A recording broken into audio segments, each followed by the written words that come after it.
You're just a decent fish, huh?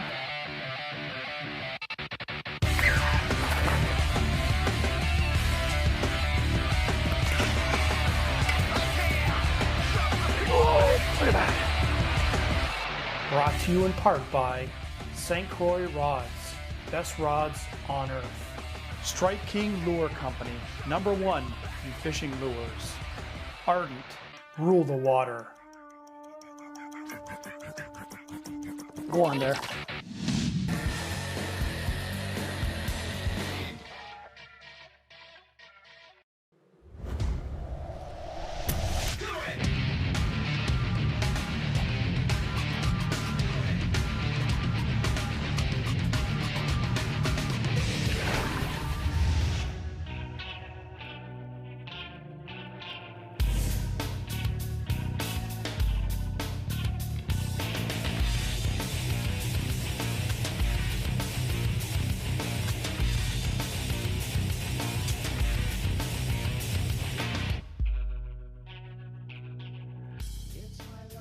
Tell me why it wasn't a fish on that log. Because I got a feeling he's on this side of the duck blind. Come here, you. Just a little guy in there. Look at that. Hey, look how long it takes sometimes putting the bait in that stuff. And he's small. Look at that. Just leaning it and shaking it. A little largemouth bass. But this week on Extreme Angler, it's back to clear water, largemouth hunting, stalking them down, and a combination of rodents, game hogs, craws, jigs, and I'm going to look for anything in these bays on this lake that have potential cover, like lily pads, cane. We might even do some mat punching. You know, stick it up in the air, let it come through, shake it, let them find it. You know, the sun's been real consistent the last couple of days. It's warm, it's hot. It pushes those largemouth in the spots where they're supposed to go. So today, I'm going to show you how I approach clear water, looking for largemouth bass, trying to find them, trying to catch them, and put them in the boat, take some pictures, and feel real good about it, and let them go. Sit back, relax, because we're about to get onto the Extreme Angler train. Hold on, here we go. I've got little 3/8 sinker on here, and this is 60-pound gamma braid with a little bobber stop, you know, used for slip floats. So I keep that weight close to the bait, so when I'm punching through and fishing this heavy cover, the bait goes where the weight goes, down through the cover. You know, 4/0 X point, Strike King rodent. This is the blue craw, but the 3/8 just ain't gonna do it in some of the heavier stuff. So what I do is have that set up right there. I got another one, almost exact same setup with 1/2 ounce. Same setup, same hook, bobber stop, big jig rod, punching rod, flipping stick.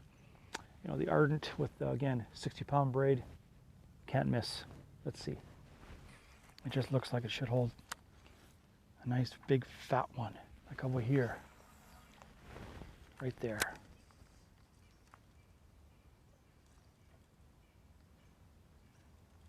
I love how it just comes over like that and just thump. There's no missing that bite. It's amazing. You think to yourself, as soon as you pitch in, you should be right on it. No, they take their time. Come over and look. And when it's just right, thump. Love it. Now what I will do, you say to yourself, okay, how far do you pitch? You know, comfortably. Well, remember, I'm using braid, so there's no stretch. So I can pitch a little bit farther. I'm not worried. If a fish is real big, I'll pull the power poles up and go to it. Most times I can just ease and pull them through this stuff. It's heavy, but it's not jungle-like, like cane and stuff like that, or wood or rock where it can bust my line or fray even the braid. So I can pull those fish out. I got the 7.6, 7.3, you know, 7.11, 8-foot, all heavy rods to be able to get that first penetration of the hook set and then pull the fish to the boat. So this way I'm not just always picking up the poles, moving on the trolling motor. I don't want them to while I'm here. So I'll make some longer pitches.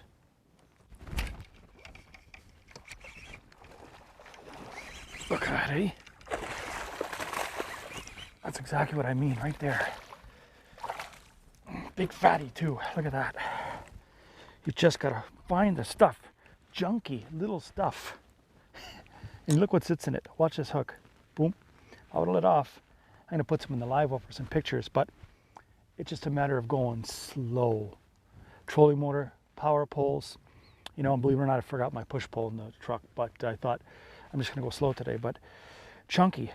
Put them in here. Let me show you what I'm doing. Put them in there. In the fishy. Water in. And it's just a matter of taking your time with this stuff, you know? If you rush it, all you're gonna do is spook fish. And you don't wanna spook them in here, because then you gotta wait till they calm down and come back and get them, all that kind of stuff. But it's just a matter of looking for the heaviest stuff in clear water. You know, there's a lot of mung weed. Like, look at this kind of stuff. It's just like tattered, nothing. Just looks like, you know, a field of hay and stuff like that. It's not really ideal stuff.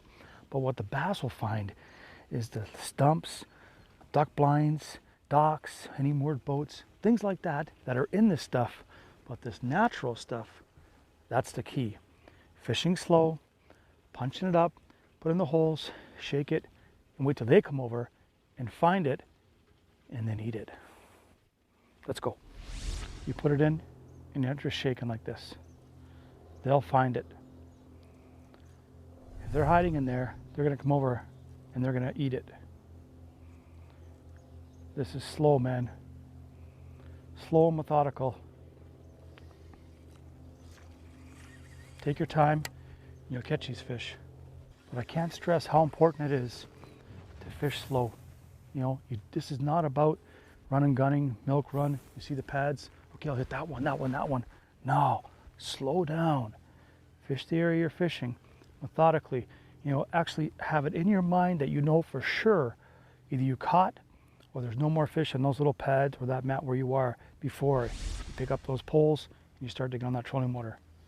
Come on, fishy, fishy, where are you? The little pads all in front of me.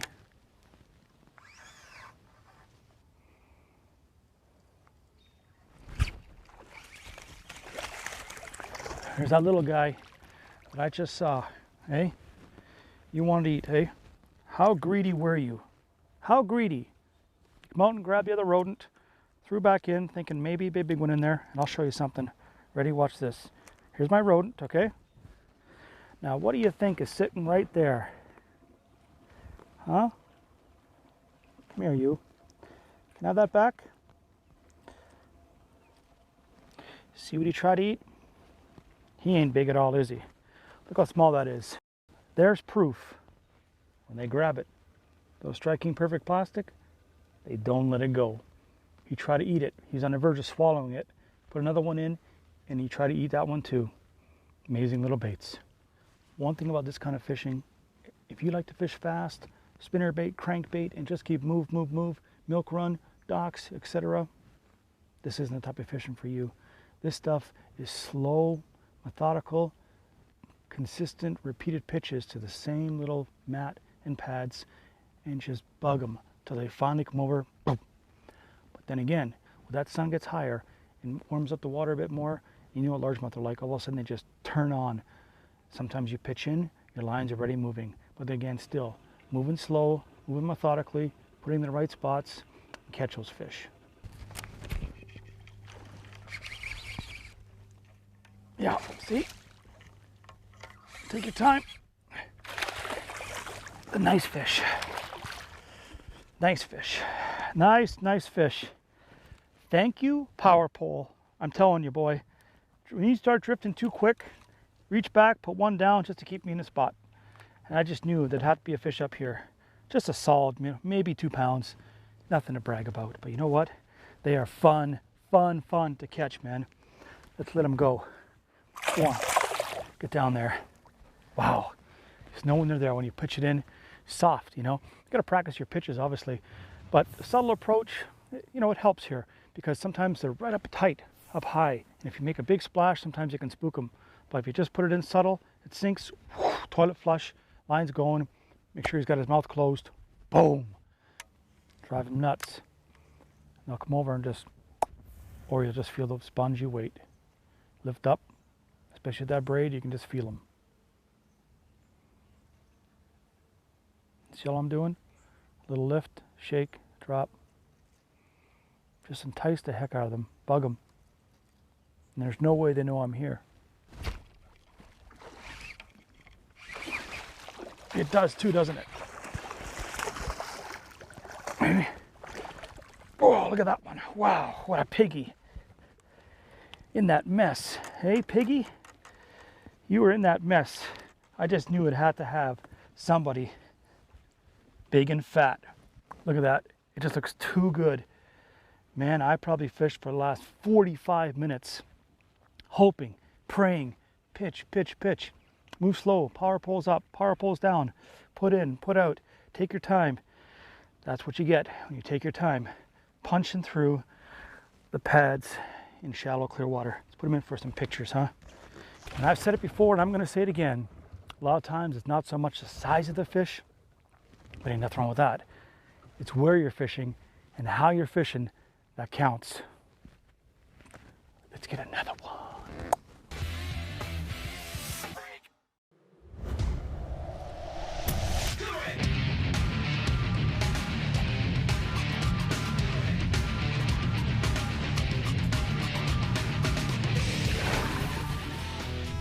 Cottage Angler.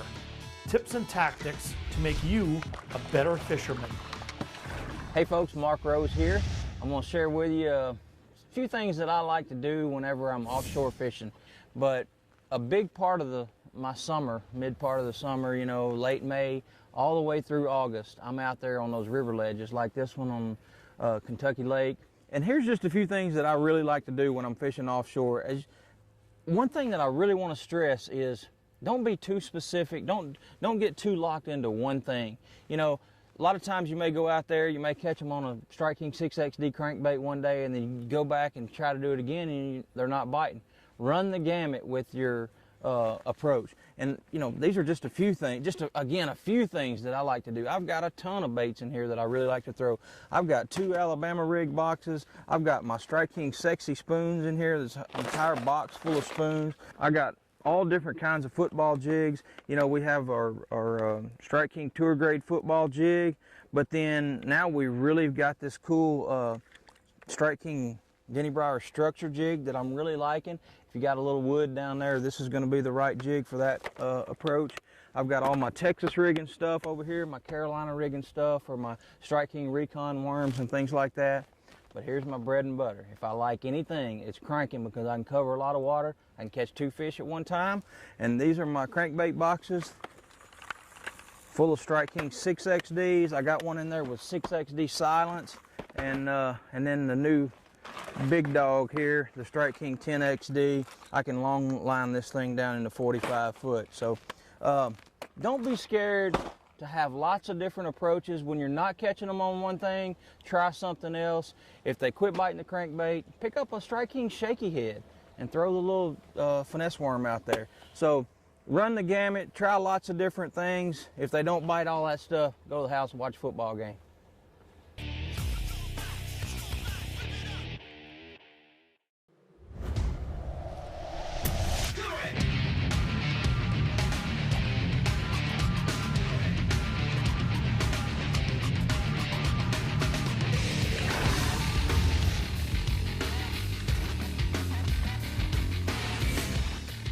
It's so important just to take your time going through this stuff. Like, I'm fishing real close to me, man. Catching fish in front of me like the length of the boat. You see how I'm working that bait? I'm just shaking it. I get it through the cover, the mat or the pads, just a light shake like that. Bring the bait up and down, just flutters. If it's, you know, gets stuck inside the weeds and stuff, sometimes the fish can't find it, depending on how aggressive they are. You shake it up and it's incredible. All this is getting the bait to where they are in that heavy cover. You shake it up like that, either they pull the line or you feel the mush, or it just thunk. Love it. Just an incredible way to fish.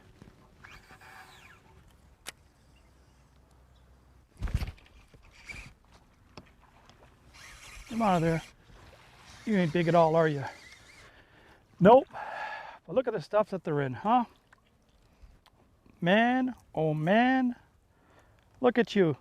The weeds weigh more than you. But boy, the DNA in these bass, largemouth and smallmouth, it doesn't matter. They think they can get things that are the same size as them in their mouth. But you got the instinct, boy. Now you got yourself a little scar. Go on. Man. Now, can I say that I was happy catching that fish? Again, it's what I'm doing. I just love to hunt bass down. The best of everything. Fishing and hunting. I can hunt them down, catch them, let them go, and have fun. But for me, that adrenaline rush of hunting them down and out tricking them a little bit. Those big ones, well, a bit more effort. Those small ones, still makes the heart go boom. Now the trick is just to get that bait through that top cover. Keep your thumb on the spool, control it so when it goes through it, it doesn't go right to the bottom.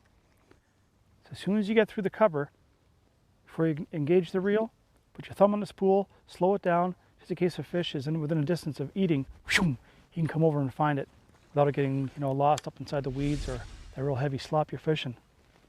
Put it out, through, control it, engage, and watch it. And just do a small shake. A little shimmy and shake. That's all you want to do right there. Nothing too crazy. You're putting it right where they live. Take your time. You're going to catch them in this stuff. I knew you were in there. You had to be in there, didn't you? Just a nice little fish. You popped it once, then you left it. There we go. Look at that. Just a nice fatty again. Look where he got it, through the cheek. Oh boy, man, it's so important, man, to utilize your equipment. He's just a fat thing. Look at, like a little football. Hey, you little football, nice and healthy. You are. Let's let you go, huh? Let's let you go, huh? Ready? He left all the fight for in the boat. But again, man, using your equipment. Power poles, they're not just an accessory in the back of the boat. A little bit of bling. It's a tool for me when I'm in this kind of stuff to sit and fish and focus. When you focus, you're going to catch way more fish. You're not distracted by the wind, trolling motor, oh, what's happening? My focus is on there. That fish picked it up. I don't know if he dropped it or so, but it got mushy, it got light, and then mushy again. Then I set, there he was. No giant, just another fish from my day. Whew. It's so important to check your braid. You're fishing this kind of stuff, set hook, you're fishing so much nasty cover, you don't know what's down there. Zebra mussels, wood, weed stems and cane, that kind of stuff. That 65 pound, 60 pound, 50 is iffy, trust me. That 60 pound gamma, that torque, that's the stuff I use. You should use it because it's real good. Doesn't fray, doesn't break. You can bring those fish in the boat. Okay, I've been doing this stuff about 4.5 hours now. Started around 8:30. It's about maybe 12:30, 1 o'clock. And I've seen that the real tight stuff that looks real good, the matted stuff with pads as well too, it's just maybe a foot, 15 inches. When I've come out to about 2 feet, 2.5, with the pads, with a little bit of slop, a little bit of hole, that's where the fish are, whether they're this big or this big. So you start putting that together. Focus on where they are that day. Tomorrow, they can be back in there again. Who knows? Or they can be out in the cane. Today, they're right here in this little 24 inches to maybe 36 inch depth, isolated pads with blown up slop. Here's another case of 3/8. It's got to go for a break. 1/2 ounce. It's your turn to catch me a fish. Got it? I mean it. Don't come back without a bass. There.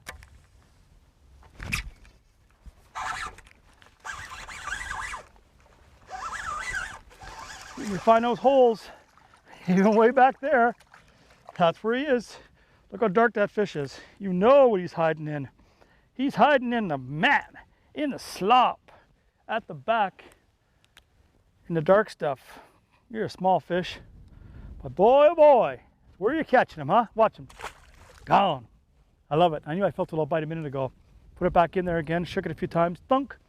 So that's the first fish that's, I shouldn't say shallow, because this end of the little bay here has got deeper water.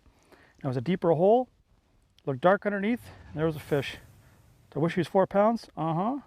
I'm happy when he's 1 pound? Uh-uh. Am I gonna keep fishing? Uh-huh. Am I going home soon? Uh-huh.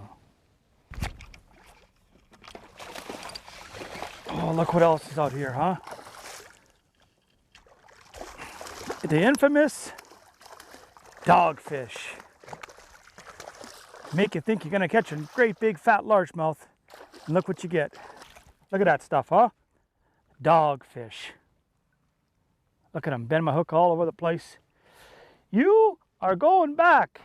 Well, dogfish, another way to catch bass, no matter where you fish, if it's got stuff like this, matte, heavy cover, with crystal clear water in the bay, you come back here, water's still clear, but you got all that vegetation, muddy bottom, milfoil pads, you name it, all the messy stuff that bass love to live in. Next time you go there, you fish it, and you're gonna catch them like you saw this week on Extreme Angler. Listen, thanks for watching, and I'll see you next time right here on Extreme Angler TV. You ready? Back home? Daiichi, world's sharpest hooks.